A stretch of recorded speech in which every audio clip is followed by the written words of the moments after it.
Hello everyone, this is Pushpa Garg and I welcome you all to Decode Commerce.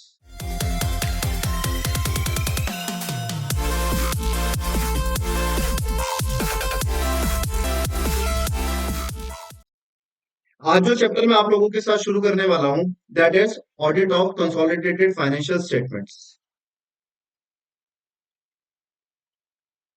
Chapter शुरू करने से पहले मैं आप लोगों के साथ इस चैप्टर का एक बार ओवरव्यू डिस्कस कर लेता हूं। इस ओवरव्यू के लिए एक चार्ट में यूज कर रहा हूं जो इंस्टीट्यूट के मटेरियल से मैंने पिक करा है।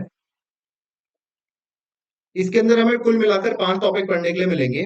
पहला topic is legal provision related to the CFS as per companies act 2013। इसके अंदर हमें एक सेक्शन पढ़ने के लिए मिलेगा, सेक्शन नंबर 129 सबसेक्शन 3। उसके बाद सेकंड पॉइंट में हमें पढ़ने मिलेंगी रिस्पॉन्सिबिलिटीज। रिस्पॉन्सिबिलिटीज दो लोगों की हमें पढ़नी है, one is parent company and other one is auditor. Parent company, अब पेरेंट कंपनी में रिस्पॉन्सिबिलिटी किसके? मैनेजमेंट की, क्योंकि मैनेजमेंट ही वो अथॉरिटी होगी जिसको फाइनेंशियल स्टेटमेंट्स प्रिपेयर करनी है, कंसोलिडेटेड फाइनेंशियल स्टेटमेंट्स प्रिपेयर करनी है। फिर उन कंसोलिडेटेड फाइनेंशियल स्टेटमेंट्स पे हम ऑडिट करेंगे। तो बीइंग एन ऑडिटर हमें सीएफएस को ऑडिट करना है। थर्ड पॉइंट जो हमें इसके अंदर पढ़ना होगा, that is audit considerations and consolidations. Audit considerations के अंदर जो एक पॉइंट हमें पढ़ने के लिए मिलेगा, दैट इज प्लानिंग। कि ऑडिट ऑफ सीएफएस कर रहे हैं हम, तो उसमें प्लानिंग करने की। आप ये देखिए एसए 300, ये प्रैक्टिकल लाइफ में भी जब हम ऑडिट परफॉर्म करते हैं तो एक इनिशियल स्टेज पे हम सबसे पहले प्लानिंग करते हैं, हम वॉक थ्रू करते हैं, हम प्रोसेसेस जानते हैं, एंटिटी का प्रोसेस कैसे चलता है। ठीक है, तो यहाँ पे भी हम सीएफएस कैसे बनी है, मैनेजमेंट ने किन प्रोसीजर्स को अपना के किस प्रोसेस से सीएफएस बनाई है, दो फाइनेंशियल स्टेटमेंट्स को कैसे जोड़ा है, उन सारे प्रोसेसर्स के बारे में जानना। क्या मैनेजमेंट ने किस एंटिटी को सीएफएस बनाते हुए कंसिडर करा है और किस एंटिटी को कंसिडर नहीं करा है, ये सारी चीजें भी हम प्लानिंग के अंदर ही कंसिडर कर लेते हैं। फिर उसी के साथ साथ हमें पढ़ने के लिए मिलेंगी परमानेंट कंसोलिडेटेड एडजस्टमेंट्स और करंट पीरियड कंसोलिडेटेड एडजस्टमेंट्स। देखिए आपने ना सीए फाइनल एफआर के अंदर एक टॉपिक पढ़ा है कंसोलिडेशन, जिसके अंदर हम मेनली दो इंडियस पढ़ते हैं। One is Indians 110, that is CFS. ये वो इंडियस होता है जो हम बेसिकली अप्लाई करते हैं on the date of acquisition of any company, जब कोई पर्टिकुलर कंपनी हमारे सीएफएस का पहली बार पार्ट बन रही होती है। तो इसके अंदर हम सबसे इंपॉर्टेंटली क्या कैलकुलेट करते हैं? इसके अंदर हम कैलकुलेट करते हैं गुडविल और एनसीआई। बस यही दोनों परमानेंट कंसोलिडेटेड एडजस्टमेंट्स होती हैं। फिर एक इंडेस होता है, इंडेस 103। इसके अंदर बहुत सारी चीजें करते हैं, जैसे एलिमिनेशन ऑफ इंडेटनेस हम ये करते हैं, एलिमिनेशन ऑफ जो एक स्टॉक हमने दूसरे को दिया होता है, फिर हम अपनी बुक्स में उसको ले आते हैं, अंडर वैल्यू करते हैं, ओवर वैल्यू करते हैं। ये सारी चीजें period current period consolidated adjustments होती हैं। ठीक है, साथ ही साथ हमारे पास इसके अंदर एक फोर्थ पॉइंट आएगा, management representation letter. There are 5 to 6 points on which we receive the management representation letter as per SA 580। और आखिरी में रिपोर्टिंग। सबसे इंपॉर्टेंट पॉइंट इस चैप्टर का है रिपोर्टिंग। रिपोर्टिंग में हमारे पास 5 सिचुएशंस पढ़ने के लिए मिलेंगी, 5 सिचुएशन हमें पढ़ने के लिए मिलेंगी। साथ ही साथ हमें एसए 600 भी पढ़ना होगा इसी के अंदर, वो मैंने इसी नोट्स के अंदर सारा कवर कर रखा है। अब एक छोटे से एग्जांपल से मैंने आपके लिए यहाँ बना रखा है कि कंसोलिडेटेड फाइनेंशियल स्टेटमेंट्स होती क्या है। देखिए एक एंटिटी है, फॉर एग्जांपल मैं एग्जांपल ले लेता हूँ XYZ लिमिटेड, और एक एग्जांपल एक entity ABC limited. XYZ limited ने एबीसी लिमिटेड के 68% स्टेक होल्ड करा हुआ सपोज, तो ये एबीसी लिमिटेड XYZ लिमिटेड की क्या हो गई? Subsidiary. And as per section 129, अब देखिए उससे पहले मैं एक बार बता देता हूँ, XYZ लिमिटेड अपनी एक सेपरेट फाइनेंशियल स्टेटमेंट्स बनाती होगी जिसको हम स्टैंडर्ड अलोन फाइनेंशियल स्टेटमेंट्स भी कहते हैं, और एबीसी लिमिटेड भी अपनी एक सेपरेट फाइनेंशियल स्टेटमेंट्स बनाती होगी। लेकिन as per section 129 subsection 3 of the companies act 2013 ये कहता है कि अगर कोई कंपनी है और उसकी कोई सब्सिडरी है, एक से ज्यादा सब्सिडरी है, कोई एसोसिएट है, कोई ज्वाइंट वेंचर है, तो जब वो अपनी फाइनेंशियल स्टेटमेंट्स बना रही है तो उसको अपनी फाइनेंशियल स्टेटमेंट्स बनाने के साथ साथ अपनी सब्सिडरीज, एसोसिएट और जेवी की फाइनेंशियल स्टेटमेंट्स को भी कंसिडर करना पड़ेगा और एक कंसोलिडेटेड फाइनेंशियल स्टेटमेंट्स बनाना पड़ेगा। सो XYZ लिमिटेड एक तो अपनी सेपरेट फाइनेंशियल स्टेटमेंट्स बनाएगी, साथ ही साथ XYZ लिमिटेड एक सीएफएस भी बनाएगी, जिसके अंदर क्या होगा, XYZ लिमिटेड के तो बैलेंसेस होंगे होंगे, साथ में एबीसी लिमिटेड के भी बैलेंसेस होंगे। ठीक है। चैप्टर को शुरू करने से पहले मैं आपको एक बार बता देता हूँ कि लास्ट 10 अटेम्प्ट्स में इस चैप्टर से 8 बार क्वेश्चन आया। इवन मेरे मई 2022 अटेम्प्ट में भी इसका एक क्वेश्चन आ रखा है, जिसमें रिपोर्टिंग प्लस एसए 600 का जिक्र किया हुआ है। तो मैं आगे आने वाली क्लासेस में भी आपको अपनी आंसर शीट भी दिखाऊंगा, साथ ही साथ मैं आपको कुछ टिप्स दूंगा कि आप आंसर को कैसे प्रेजेंट कर सकते हैं in your examination and try to achieve good marks. ठीक है। तो ये सेक्शन मैं आपको ऑलरेडी अभी अभी बता चुका हूं, एक बार इसको पढ़ लेते हैं नोट से। As per section 129 subsection 3 of the Companies Act 2013, where a company has one or more subsidiary, associate company and joint venture, it shall in addition to its financial statement, अपनी फाइनेंशियल स्टेटमेंट्स के साथ साथ prepare करना पड़ेगा एक consolidated financial statements of the company and it's subsidiary associate and जेवी। अपनी stand alone financial statements तो बनानी है, उसके साथ साथ एक सीएफएस बनाना है जिसमें उसकी अपनी फाइनेंशियल स्टेटमेंट्स और अपनी सारी एसोसिएट जेवी सब्सिडरी की फाइनेंशियल स्टेटमेंट्स को भी उसको कंसिडर करना पड़ेगा। अब सबसे पहला पॉइंट जो हमारे पास है दैट इज एफआरएफ। एक बार मैं आपको एग्जांपल के थ्रू एक बार और ओवरव्यू दे देता हूँ। वैसे तो हम ये सीए इंटर के अंदर पढ़ते हैं। होता क्या है, बीइंग एन ऑडिटर, अगर हम डेफिनेशन को देखें ऑडिटर करता क्या है, ऑडिटर करता है एक इंडिपेंडेंट एग्जामिनेशन। किस चीज का, फाइनेंशियल स्टेटमेंट्स का। ठीक है। To ensure that financial statements are prepared as per applicable FRF, financial reporting framework, and evaluate करता है और ये बताता है कि financial statements provide true and fair view. ये दो चीज करता है, एक तो ये चेक करता है कि एप्लीकेबल एफआरएफ के अकॉर्डिंग बनी है नहीं बनी है, और साथ ही साथ ये बताता है कि financial statement true and fair view दे रही है या नहीं दे रही है। अब एप्लीकेबल अगर आप एफआरएफ की बात करें, कई लोग उसको एएफआरएफ भी बोलते हैं, लेकिन एक जनरल इसको हम एफआरएफ बोलते हैं अभी। ठीक है। एफआरएफ ना, as per my practical knowledge और जितना मैंने पढ़ा है उसके हिसाब से मैं बताता हूँ आपको। एप्लीकेबल एफआरएफ दो चीजों से बनता है। एक बनता है कि कौन सा प्रोविजन उस पर लग रहा है, फाइनेंशियल स्टेटमेंट्स किस अकॉर्डिंग बन रही है, प्रोविजन। जैसे अगर हम कंपनीज की बात करें, इंडियन कंपनीज की, तो उस पर शेड्यूल 3 लगता है। ठीक है। साथ ही साथ उसकी अकाउंटिंग किस तरीके से हो रही है, जैसे अगर हम कुछ कंपनीज की बात करें जिन पे इंडेक्स लगता है, तो उस पे इंडेक्स के अकॉर्डिंग फाइनेंशियल स्टेटमेंट्स अकाउंटिंग होनी चाहिए, और अगर इंडेक्स नहीं लगता तो एएस के अकॉर्डिंग होनी चाहिए। ठीक है। तो अब सबसे पहले हम यही चेक करते हैं कि FRF applies on the CFS, CFS पे एफआरएफ कौन सा अप्लाई हो रहा है। As per section 129 subsection 3 of the companies act 2013, provision related to the audit of CFS. अगर सीएफएस को कंपनी के सीएफएस को बनना, कि CFS of the company also made as per schedule 3, जैसे सेपरेट फाइनेंशियल स्टेटमेंट्स बनती हैं वैसे ही कंसोलिडेटेड फाइनेंशियल स्टेटमेंट बनेगी। एसएफएस पे भी शेड्यूल 3 लगता है, सीएफएस पे भी शेड्यूल 3 लगता है। And financial statements are prepared as per, या तो वो हो रहा होगा AS 21 अगर नॉन इंडियस कंप्लाइंट कंट्री होगी, कंपनी होगी सॉरी, और इंडियस 110 अगर इस पे इंडियस एप्लीकेबल हो। अब क्या होता है ना, देखिए हमने 3 टर्म्स पढ़े, शेड्यूल 3, AS 21 एंड AS 110। अब हर तीनों ने ना अपनी अपनी कुछ एग्जाम्पशन दे रखी हैं, कुछ कुछ कंपनीज को अगर ये क्राइटेरिया फुलफिल कर देंगे तो उसको माफ कर रखा है सीएफएस बनाने से। तो पहले हम पढ़ते हैं exemption from preparing of CFS as per schedule 3।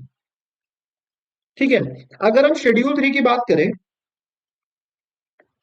तो शेड्यूल 3 ने किन लोगों को माफ करा हुआ है, उन्होंने करा हुआ है अगर ये 3 कंडीशन, 1, टू, थ्री। अगर कोई पर्टिकुलर कंपनी ये तीनों कंडीशन को, ऑल कंडीशन शुड सेटिस्फाई, अगर ये तीनों कंडीशन को फुलफिल कर ले तो उसको सीएफएस बनाने की जरूरत नहीं। पहली condition, company can take certificate. किस चीज का certificate? It not to object to not prepare the CFS. Company एक सर्टिफिकेट ऑब्टेन कर ले कि भाई उनको कोई दिक्कत तो नहीं है कि अगर हम सीएफएस ना बनाए तो, नो, एक तरीके से एनओसी ले ले। किन लोगों से लेगी? फ्रॉम ऑल द मेंबर्स या एक मेंबर। अब देखो ये प्रॉब्लम आ जाता है, ऑल द मेंबर्स, एक द मेंबर्स कैसे याद करें? अगर होली ऑन सब्सिडरी है, अगर क्या है, होली ऑन सब्सिडरी, तो एक जनरली है कि एक ही मेंबर होगा, तो एक मेंबर से परमिशन ले लेंगे, एक मेंबर से एनओसी ले लेंगे। अगर पार्शली ओन्ड है, एक से ज्यादा मेंबर है अगर कंपनी के अंदर, तो सबसे ले लेगी, अपने सारे मेंबर से ले लेगी। ठीक है। अगर होली ऑन सब्सिडरी है तो वन मेंबर, और पार्शली ओन्ड है, एक से ज्यादा मेंबर है, तो सारे मेंबर से ले लेगी सर्टिफिकेट, एनओसी ले लेगी कि उनको कोई दिक्कत नहीं है अगर कंपनी सीएफएस ना बन रहा है तो। साथ ही साथ कंपनी ना तो लिस्टेड है और ना ही इन प्रोसेस ऑफ लिस्टेड है। कंपनी किसी भी स्टॉक एक्सचेंज में, weather in India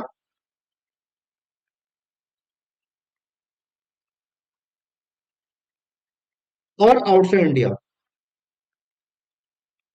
company listed भी नहीं है और ना ही किसी प्रोसेस में। एंड थर्ड कंडीशन क्या है? कि कंपनी की अल्टीमेट होल्डिंग और intermediary holding, company prepare the CFS and file to ROC. अब इसका एग्जांपल अगर मैं छोटा सा आपको बना के दूं, तो फॉर एग्जांपल मान लेते हैं एक ए लिमिटेड है, एक बी लिमिटेड है, एक सी लिमिटेड है और एक डी लिमिटेड है। इसको ये होल्ड करती है, इसको ये होल्ड करती है और इसको ये होल्ड करती है। ठीक है, और हम बात कर रहे हैं इस कंपनी की, तो इसको सीएफएस बनाने की जरूरत है। क्यों? क्योंकि ये सब्सिडरी कंपनी है, डी लिमिटेड, सी लिमिटेड की क्या है, सब्सिडरी कंपनी है, तो उसको सीएफएस बनाना पड़ेगा।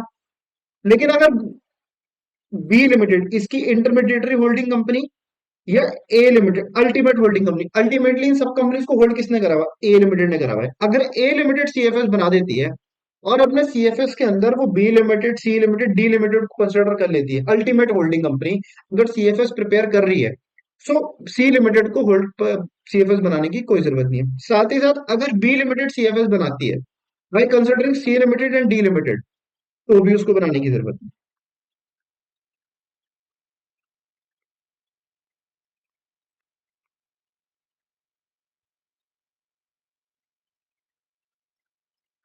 ठीक है, तो यहाँ पे यही कहा हुआ है कि अगर अल्टीमेट कंपनी, अल्टीमेट होल्डिंग और intermediary holding company prepare the CFS and fulfil file to ROC, ROC को भी अपनी सीएफएस फाइल कर देता है एओसी वन में। किसमें? एओसी वन में। तो अभी हमने एज पर शेड्यूल थ्री क्या एग्जामेशन पढ़ी है? हमने एज पर शेड्यूल थ्री एग्जामेशन ये पढ़ी है कि अगर एक कंपनी तीन कंडीशन को कंप्लाई कर लेती है, तीनों कंडीशन को जरूरी करना है, एंड क्या? पहली कंडीशन तो ये है कि ऑब्टेन एनओसी, सर्टिफिकेट ले लिया किससे? एक मेंबर से अगर होल्डी ओन सब्सिडरी है तो, और ऑल द मेंबर्स अगर पार्शियली ओल्ड कंपनी है तो। साथ ही साथ ना ही वो कंपनी लिस्टेड के प्रोसेस में और ना ही वो लिस्टेड कंपनी है, वेदर इन इंडिया और आउटसाइड इंडिया। और तीसरी कंडीशन क्या है? उसकी अल्टीमेट होल्डिंग कंपनी या intermediary holding company CFS prepare कर रही है। ये तो थी शेड्यूल थ्री के अकॉर्डिंग। अब नेक्स्ट जो पढ़ रहे हैं, हम पढ़ रहे हैं एएस 110 के अकॉर्डिंग क्या एग्जामेशन है। एएस 110 के अकॉर्डिंग बस एक एग्जामेशन है कि होल्डिंग कंपनी जो है, पेरेंट कंपनी है। पेरेंट कंपनी क्या है? Parent company is investment company, और वह अपनी इन्वेस्टमेंट को मेजर करती है fair value to profit and loss से। एफवीटीपीएल पे अगर वो मेजर करती है, देखिए आपको ना यहाँ पे एफवीटीपीएल क्या होता है मैं ये नहीं समझा पाऊंगा, ये एफआर का टॉपिक है। ठीक है, स्टिल अगर आपको नहीं पता तो आप मुझे कमेंट सेक्शन में कर सकते हैं, मैं आपको नेक्स्ट वीडियो के अंदर बता दूं। ठीक है, तो अगर कोई कंपनी इन्वेस्टमेंट कंपनी है और वो अपनी सारी इन्वेस्टमेंट को एफवीटीपीएल पे मेजर करती है, तो भी उसे सीएफएस बनाने की जरूरत, सीएफएस बनाने, अगर बना भी रही है तो उसको उस पर्टिकुलर कंपनी को कंसिडर करने की जरूरत नहीं। फिर next, as per AS 21, AS 21 के अकॉर्डिंग क्या है? एएस 21 के अकॉर्डिंग दो कंडीशन है, ये अलग अलग है, मतलब जरूरी नहीं है इनमें से एक भी होता है तो हम सीएफएस नहीं बनाते पर्टिकुलर कंपनी के लिए। या तो उन्होंने किसी कंपनी को होल्ड कर रखा है फॉर टेम्पररी होल्डिंग, कि भाई आज होल्ड कर रखा है इन्वेस्टमेंट पर्पज से कर रहा है, जैसे ही अच्छा मौका मिलेगा हम बेच देंगे, मतलब फॉर ट्रेड।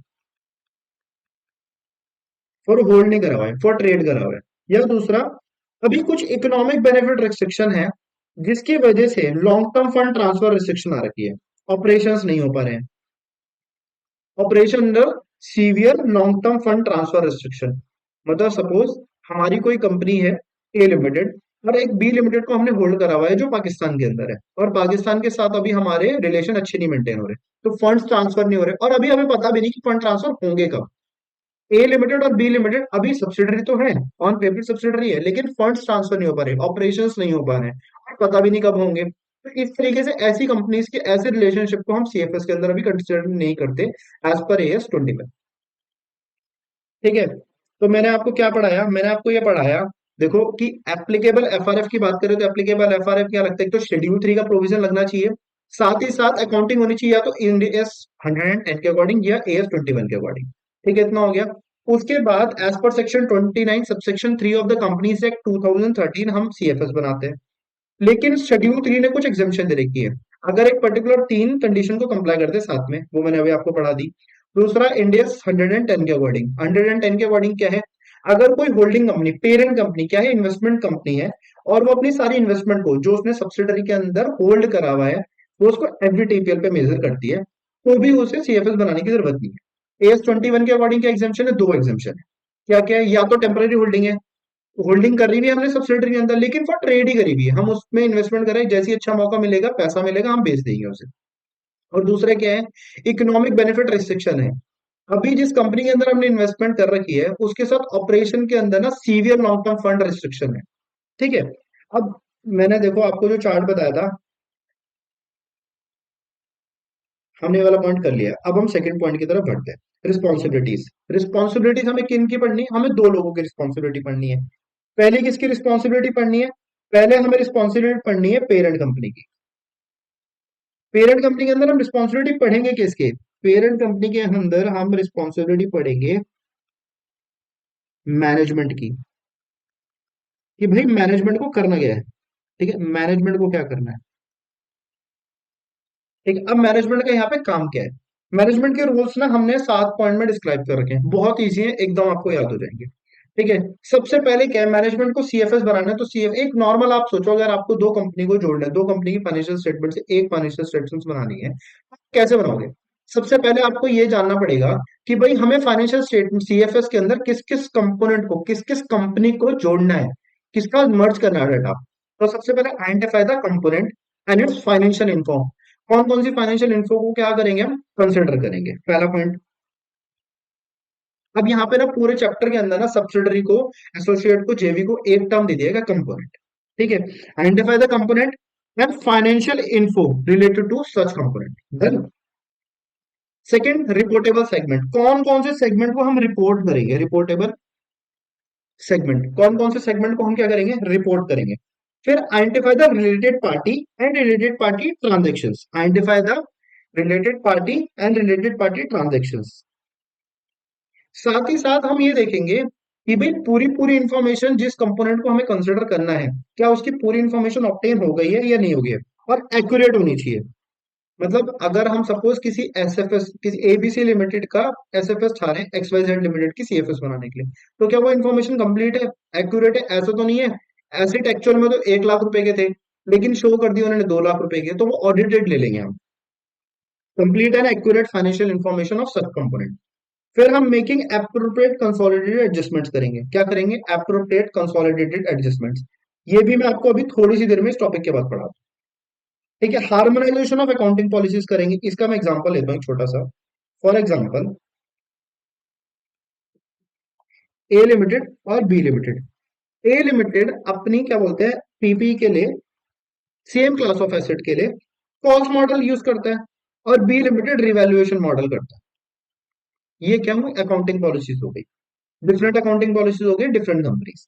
ठीक है, लेकिन अब जब ए लिमिटेड सीएफएस बनाएगा और इसके पीपी को भी कंसिडर करेगा अपने आप, तो कौन से अकाउंटिंग पॉलिसीज के अकॉर्डिंग करेगा, उसे कॉस्ट मॉडल के अकॉर्डिंग करना पड़ेगा। ठीक है, सो इन सबको हार्मोनाइज करने को भी हम कंसिडर करते हैं सीएफएस बनाने के प्रोसेस में, तो ये भी रिस्पॉन्सिबिलिटी किसकी है, मैनेजमेंट की। So harmonization of accounting policies and framework.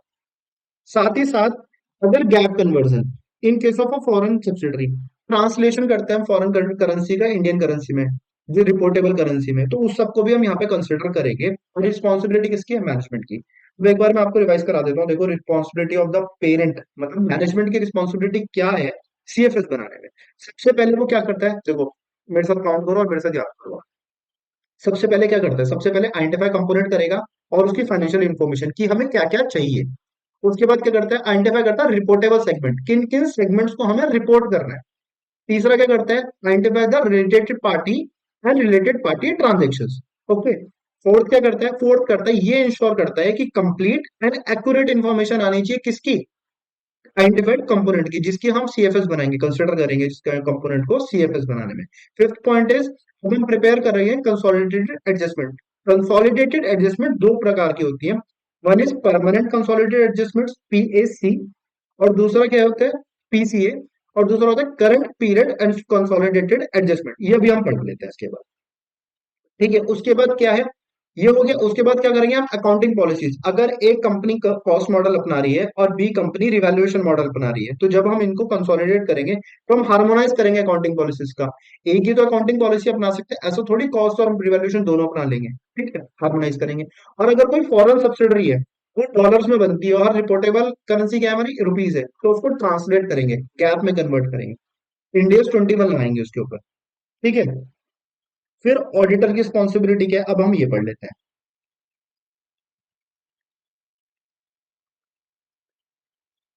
Auditor की रिस्पॉन्सिबिलिटी क्या है? ऑडिटर की रिस्पॉन्सिबिलिटी क्या होगी?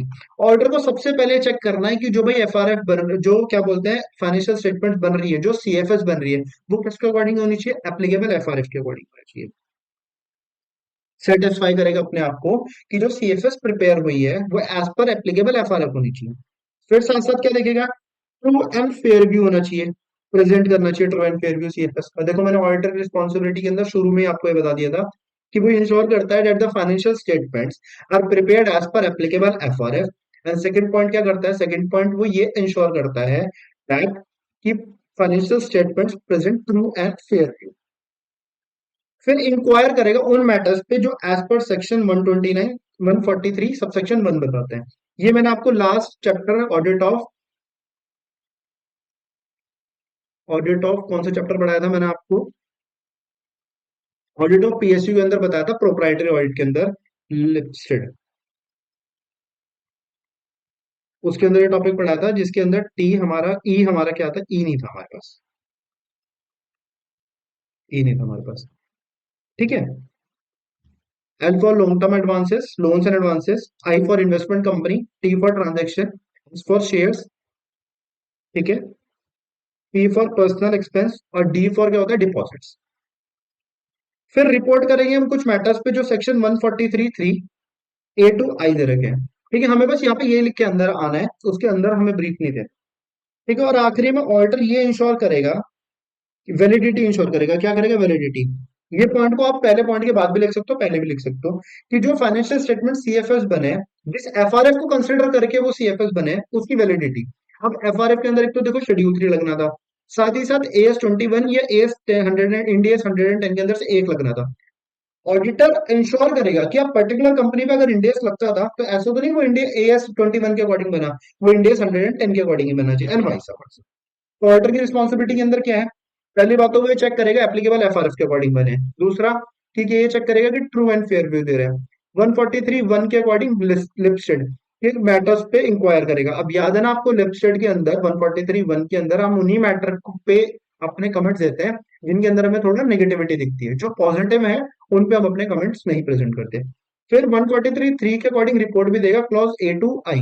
और आखिरी में वैलिडेशन चेक करेगा क्या पर्टिकुलर एफआरएफ जिनके अकॉर्डिंग फाइनेंशियल स्टेटमेंट सीएफएस बने भी है, क्या वो वैलिडिटी है भी या नहीं है। AS 21 के अकॉर्डिंग बनना चाहिए तो AS 21 के अकॉर्डिंग बना है, ऐसा तो नहीं इंडेक्स 110 के अकॉर्डिंग बन गया। फिर ऑडिट कंसल्टेशन में आपके साथ नेक्स्ट क्लास में डिस्कस करूंगा। एक बार मैं आपको एक कंसोलिडेटेड एडजस्टमेंट्स करा देता हूँ। ठीक है। कंसोलिडेटेड एडजस्टमेंट्स हमारे पास टू टाइप्स की है। One is permanent consolidated adjustments. Permanent क्या होती है? तो एक बार होती है।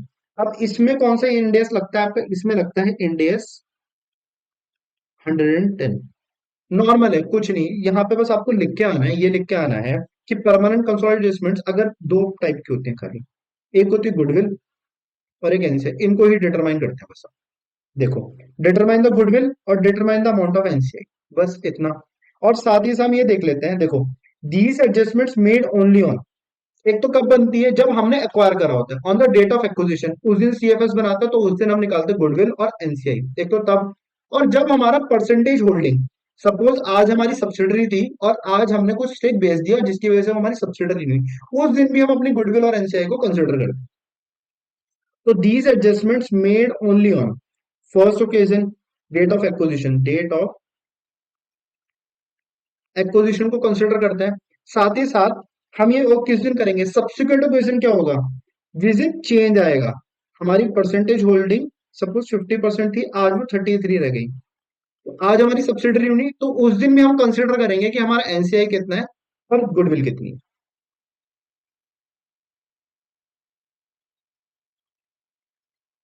ठीक है। अब उसके बाद बस ये चीज बोली गई है कि ऑडिटर को ये भी ध्यान रखना है कि डेट ऑफ एक्विजिशन से पहले का जो सब्सिडरी कंपनी है उसका प्रॉफिट कितना था और उसको वो किस तरीके से बांटेंगे। क्या है, ये हम एडजस्टमेंट करते हैं ना एज पर 103 के अकॉर्डिंग, कि डिटरमाइन करेंगे प्री एक्विजिशन रिजर्व कितना था, और कंपोनेंट, कंपोनेंट क्या है, जो सब्सिडरी है जिसको हम सीएफएस के अंदर ऐड कर रहे हैं, उसका प्री एक्विजिशन प्रॉफिट कितना था, और साथ ही साथ उसको हम डिस्ट्रीब्यूट कैसे करेंगे, प्री एक्विजिशन प्रॉफिट क्या था और उसको डिस्ट्रीब्यूट कैसे करेंगे। देखो, कंसोलिडेटेड एडजस्टमेंट्स के अंदर दो कंसोलिडेटेड एडजस्टमेंट थी, एक थी परमानेंट, परमानेंट मैंने आपको पढ़ा दी है। परमानेंट के अंदर ऑडिटर क्या करता है, डिटरमाइन करता है गुडविल कितनी थी, डिटरमाइन करता है एनसीआई कितनी थी, और कब डिटरमाइन करता है, एक तो ओरिजिनल पॉइंट पॉइंट पे फर्स्ट टाइम एक्विजिशन जब डेट ऑफ एक्विजिशन तब, या सब्सिक्वेंट, सब्सिक्वेंट को ओकेजन आता कब है, जब परसेंटेज होल्डिंग के अंदर कोई चेंज आता है। साथ ही साथ इन दोनों चीजों के साथ ऑडिटर एक और चीज कंसिडर करता है कि pre acquisition, before the date of acquisition component के पास रिजर्व कितने थे और उसको बांटने की बात कैसे हो रही है।